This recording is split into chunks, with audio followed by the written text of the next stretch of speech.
Hey everyone, Jonathan Bailor here, and really uniquely excited for today's episode because we really have a stellar guest here to tell us about a subject that I really hold dear to my heart and really hope that we can shine a light on, because I truly think it epitomizes our smarter approach to exercise. We have with us none other than the two-time Pulitzer winning and Emmy Award winning senior New York Times science writer, William J. Broad, who authored the now out in paper book, Science of Yoga. William, welcome. Wow, what a drum roll. I've got to play that back for my kids and my mom just to let them know exactly how important I am. Well, I do side introduction work, so if you ever need, I'm like a hype man. You know, in the '80s, Nice. when the rappers would come out on stage, and I'm one of those. Like I love it. I'm one of those guys. So bells and cymbals. I love it. Well, William, let's dig straight into it. And first, I want to hear your story, and then I'll share mine, because I think we have similar paths to how we found yoga and now how we use it today. But then I really want to dig into the science and the why it manifests those benefits that we and so many others have enjoyed. So what's your story, William? Well, it started back in the dark ages when I was a freshman in college, and I took a yoga class, and presto changeo, it changed my life. It made me feel great. I got hooked. I kept doing it, and I've done it, on and off ever since. It is this, and I'm a gym rat. I do all kinds of stuff, right? I'll go swimming today, and, I used to run a lot, when I was younger.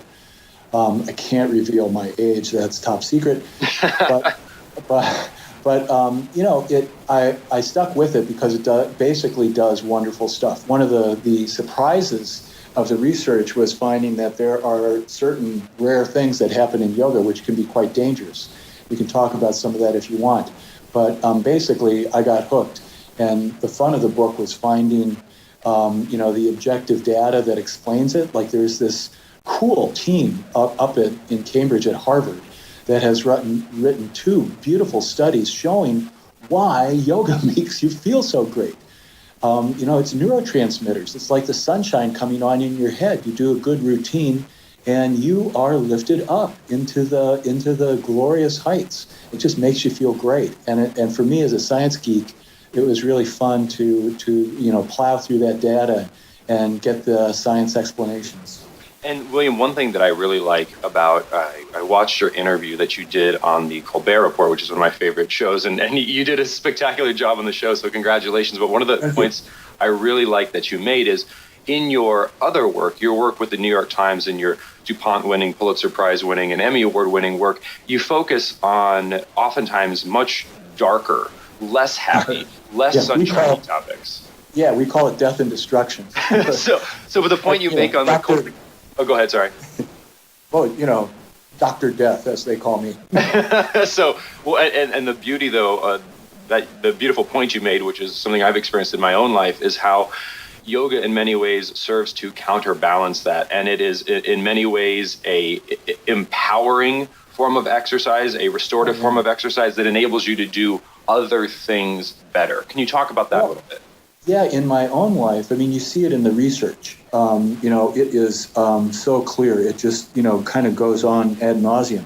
But yoga, I use it, basically as a stress buster and as a stress management tool. And in journalism, especially late in the day, if you're working on a hard story, it can get really stressful, right? So yoga, if it does one thing, it slows you down. It helps you relax. You get calmed. Stress is undone. Your mood is lifted. Blood pressure lowered. Body refreshed. Hypertension cut. Sleep deepened. All that kind of stuff, right? You're basically teaching yourself how to unwind. And in this world, we don't need any, pointers on how wild it can get. So to have something that goes directly in the opposite direction in such a forceful way is really a gift. William, that is such a profound point, because one of the great paradoxes I've seen on my journey towards yoga and towards health and fitness in general is health is really epitomized by less stress. Like, we need to reduce the stress in our lives to increase our health. But if we look at the way exercise is traditionally approached and even marketed to us, it's incredibly stressful. And if exercise, if what we're doing for exercise is stressful, that is definitely not what we here at the Smarter Science of Slim would call smarter exercise. Would you agree? Well, right. I totally agree. But also, beware, because there are yoga styles and yoga teachers who do hit high on the stress, angle. I mean, you can go in there and they will, move you around and chastise you and tell you you're goofing up and you should try harder and get that pretzel pose down perfect, right? I mean, that can be stress-inducing, especially for guys who are not really built for pretzel work, right? I mean, women tend to be intrinsically more flexible. So you got to be careful. Yoga classes can be stress-inducing. They shouldn't be. But especially when you get one of these teachers, who's come out of a yoga diploma mill and doesn't really have all that much experience, and kind of in the back of their head, there's this image of the perfect model on the cover of Yoga Journal, and golly, everybody should be doing it just that way, right? Wrong. They shouldn't. People should be paying attention to their bodies, their own limits, and doing the thing that works for them. That is the thing that really works and becomes this profound unwinder. I could not agree with you more, William. And I have a quick admission to make, and I want to make sure the listeners are aware of this. I'm recording I'm posting this immediately. Are you tweeting this as I say it right now? Yeah, better hold on, brother. And I believe, William, I think you can certainly empathize with this as well. I hope our listeners don't hear when we talk about yoga, talking about like, here we are on our pedestal and we are yoga experts and we go to the toughest classes and we do the pretzel pose.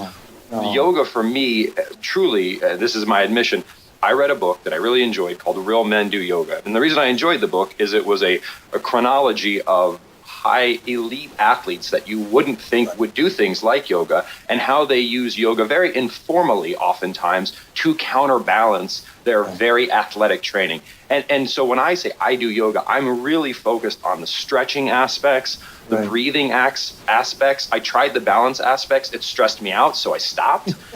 So I'm, again, like you said, it's very tailored, very tailored. Right, exactly. Create an eclectic style of your own that is tailored to your own body. I couldn't agree more, and I'm in the same thing. I pride myself on being a yoga slouch. Right?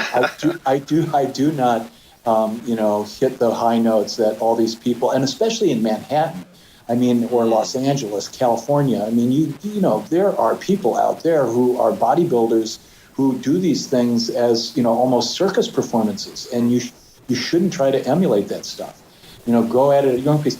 When medical students first get out of the textbook and go to the anatomy lab and they cut open that cadaver and they look and they see that, wait a second, all the organs aren't in the places where they were in the textbook.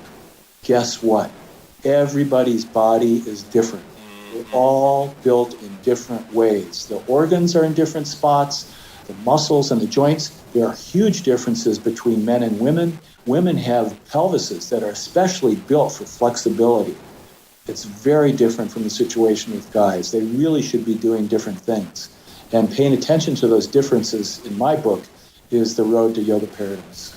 And one thing I'd like to dig into is a personal story around the benefits you've seen from this very customized and personalized, tailored approach to yoga. Just speaking for myself, the reason I got into it was because I was very much into, this was pre a lot of my research, and I was very much into more traditional athletic form training, and I constantly had back pain, constantly.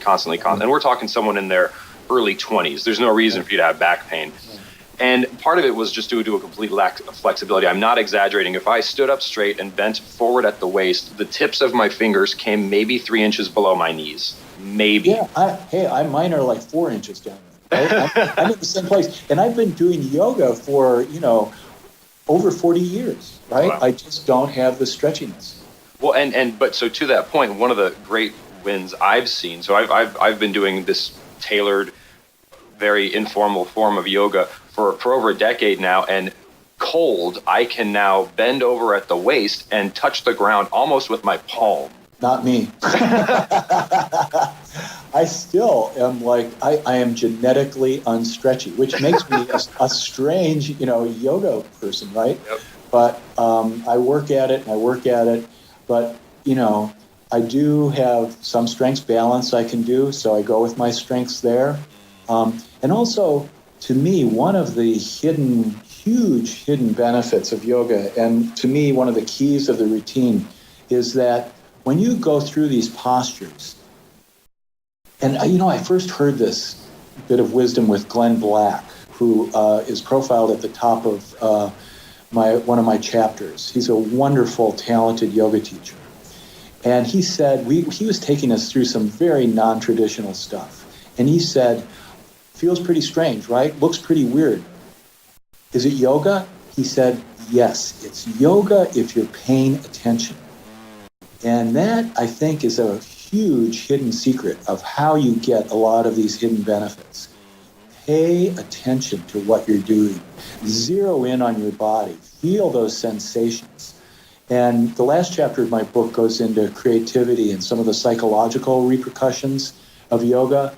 A lot of it is tied up with that, getting the somatic sense, which turns out to activate your right brain and a lot of the creative centers. And, takes you out of that sort of linear, sequential chatterbox part of your left brain. It does all kinds of cool stuff. And it's something that surprises me because a lot of teachers don't emphasize it. They just say, do this pose, do that pose. But doing those poses with attention and following what you're doing, I think, in my own experience, I found deepens your practice extremely and produces all kinds of windfall benefits. William, you really hit on the core, more metaphysical point I wanted to get across in this podcast. I'd love to just dig into it very explicitly now, and that is... Don't forget about your sex life too. We've got to talk about that. Oh no, we certainly will. But before we get there, the let's do the metaphysics first. The metaphysics, and that is to me, one of the major benefits of yoga or any form of restorative exercise is it helps to combat what I perceive as an adversarial relationship with your body. And when you're working in a yogic type environment, or even just a meditative, any sort of restorative activity, the focus is not a battle against your body. It's not stress inducing. Right. It's about centering. It's about calming down. It's about enabling you to do other things better. Right. Absolutely. Right. You just come into a different balance. Mm-hmm.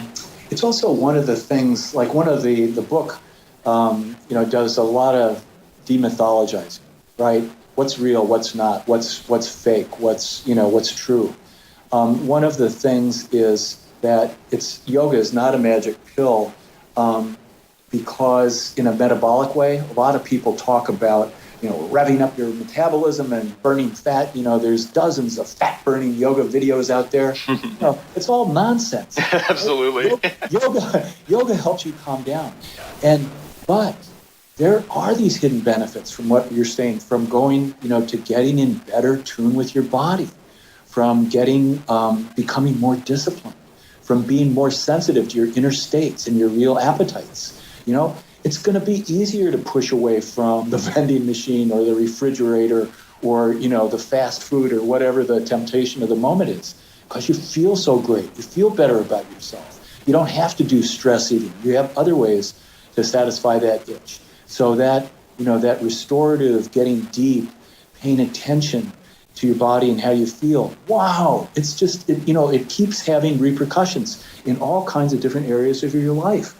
And William, it really, one way I like to characterize what you just described is it builds other mental muscles. And what I mean by that is we have this... Good phrase, yeah. Well, there's this dogma in our culture that it's always about more and harder and harder. If you're not getting the results you want, just starve yourself harder, just run longer, just go harder. And and what I'm sure you've seen in the research, what I've seen in the research is it's actually not about working harder. It's about working more intelligently and more deliberately. And when you do these kinds of activities, you are strengthening the pull back, pause, think about it, center yourself. You're strengthening those muscles. You got it. Boy, well put. I mean, I'm signing up for your home study course.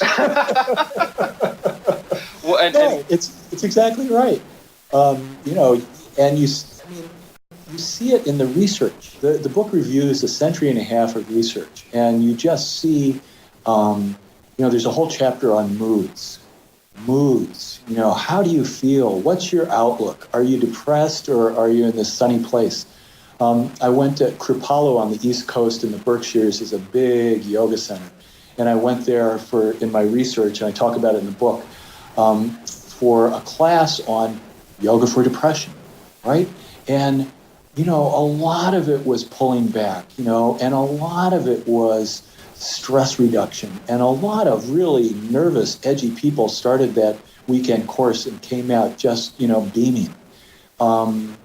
Lots of happy people coming out the other end of that pipe. And it has to do with the kind of stuff you're talking about. And William used a phrase there, which I love, which is pulling back. And I want to specifically dig into that for a moment, because I get questions all the time around, so the type of exercise I recommend in my work is very infrequent, very intense, very safe, resistance training, as well as restorative training, such as yoga. And the most common question I get asked about exercise is, I want to do more exercise. Like, I want to see more results. I want to burn more fat. So I want to exercise more. The person who is like, I need to exercise more, to me, that is the person who should most do yoga, because you have this mindset where you have to do more, you have to do more, you have to do more. And I promise you, the research is clear.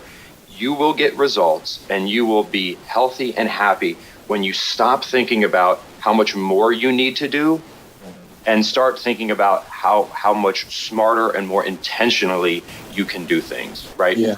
Yep, absolutely. But there are also, in my travels now, having met a lot of yogis and looked at a lot of the stuff and the research and styles, I mean, there are serious yoga zealots out there that want more and more. There's a wonderful book, which I highly recommend, called Hellbent by a guy named Joe Lohr. It's a beautiful read, and it's about competitive yoga, which is, to me, it's sort of an oxymoron, right? Oh yeah, let's go harder and faster, and more relaxed, right? But it is a good read. It's about, it's really an extended profile of Bikram yoga, or however you want to pronounce it, the hot yoga. Yeah. And it looks a lot at competitive backbending, which he did. And it's a delightful read. It's really fun. Almost as good a read as my book. Absolutely. Well, speaking of good books, Science of Yoga is right up there. Gotta put in a plug, yeah. But no, it really is good. But it's also this sort of underworld of oxymoronic yoga competition, which it's out there, right? And I think, to me, it's not so much yoga, it's America, right? We tend to take everything and just sort of want to push it over the edge. And I think that's a key for the listeners here. Again, our goal, I believe, William, correct me if I'm wrong, is centering, is restoration, is finding something that helps you be more at peace. And we find certain aspects of yoga help us do that. And if it doesn't do that for you, again, we're not here, we're more into the ends. We believe yoga helps us achieve. The means needs to be customized to you. And I like what you said, William, people sometimes they get hung up on the means. It's not about the means, right? It's about the ends. Yeah, absolutely.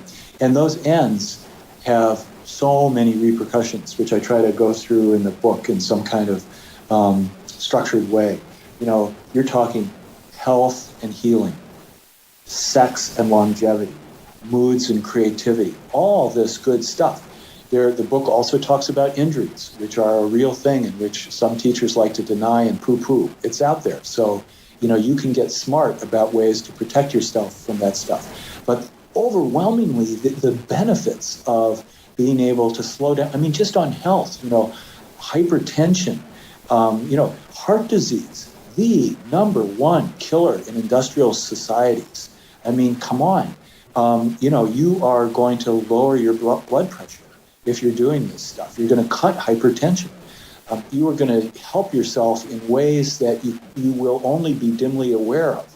It pays so many benefits that it's ridiculous that we're hooked on so many other crazy activities that don't pay off so much and tend to cost a lot of money. I mean, the thing is, you learn your routine, right? And yoga's free. Yep. I mean, you've got it, and it's portable. You take it with you, and you've got this feel-good magic pill wherever you go. That's exactly right, William. And I'll take it even one step further. I was having a wonderful conversation with Dr. Daniel Amon, who has the largest database of brain imaging research in the country, and has actually found that these more traditional forms of exercise that are advocated in the Western world, such as chronic jogging or like very high impact, high endurance activities, these can actually cause atrophy in the brain and reduce blood flow when done to the extreme, whereas yoga is going to do the exact opposite and increase brain function, is it not? You know what? I haven't seen those kind of comparative studies, but it sounds right. And I haven't seen his database, but it sounds good. And, all I know is that on balance, 150 years worth of evidence suggests that yoga does a really good thing. And I'm from the Midwest. I'm naively hopeful, right, that in the decades ahead, this stuff is going to explode. We don't need Viagra. You don't need, a zillion pills, and you don't need a zillion workouts. You can do some really simple things that take care of you in wonderful, natural ways. And I'm also naively hopeful that, there will be things like yoga doctors and yoga medical faculty and medical schools, if that's not an oxymoron, where you can, have rigorous science being brought to bear on these things to show the benefits, to learn how to lower the risks, to increase the rewards, to use this incredible lever that comes out of ancient, foggy history, and I think is still in the process of being born. I think we've got centuries of development that are going to happen here, and who knows where it's going to take us. But it's going to be a good thing if it's done in a smart way. And longevity, every serious yoga person I interviewed for this book looked, between 20 and 40 years less than their chronological age. They were youthful. Their brains were youthful. They had a buzz. And now, some of the research shows what's happening on a cellular level. The de-stressing aspects of yoga have been correlated with cellular changes down at the DNA level. It's called the telomeres. It's little things on the end of your chromosomes that determine how long your cells live. Well, there's evidence that yoga helps produce telomerase, the enzyme that builds telomeres, so that you're actually, this has not been proven. I don't want to hype this, but there's some evidence, right, that, you are fighting the aging mechanism at a cellular level. That's interesting research, and that's going to, plow ahead in the years ahead. And I'm happy to report that some of that research is done with your tax dollars, right? Some of the best yoga research is being done by the National Institutes of Health in careful, controlled studies where they really work hard. You have to, people don't realize how hard good science is. You have to get away from the placebo effect. You have to get people away from thinking themselves into the states that the scientist is anticipating. You have to be very clever in experimental design. Well, good news. Your tax dollars are doing that. Your tax dollars are producing whole interesting groups of studies of yoga that are very carefully controlled and delineating how these different benefits and how these different effects happen in the body. It's good stuff, and there's going to be more of it in the future. Well, William, we are all about living better through modern, simple science. And listeners, I could not recommend a piece of work any more highly than William's book, which is, again, now out in paperback. So it's really not going to break your bank, really worth the sub $10 investment. It's called The Science of Yoga, subtitled The Risks and Rewards. So again, this is not some treatise by a gentleman who owns a yoga studio and is just trying to promote it. He's also going to go into some of the things you want to watch out for. And there's a wonderful scientific component in there. And it is truly a meaty exploration of the topic. I would highly encourage it. And also, please check out William's website to get more information. It's williamjbroad.com. Also an excellent resource. William, I want to thank you so much for sharing this insight with us today. Jonathan, it has been really cool. I enjoy your shtick. You've got a wonderful thing that you're doing, and I wish you the very best. It's good stuff. Oh, well, thank you so much, William. Well, we'd love to have you back on the show in the coming months. Absolutely. And listeners, please remember this week and every week after, it's about smarter, not harder. And in fact, you can eat more and exercise less as long as you do that smarter and achieve lifelong health and happiness. Talk to you soon.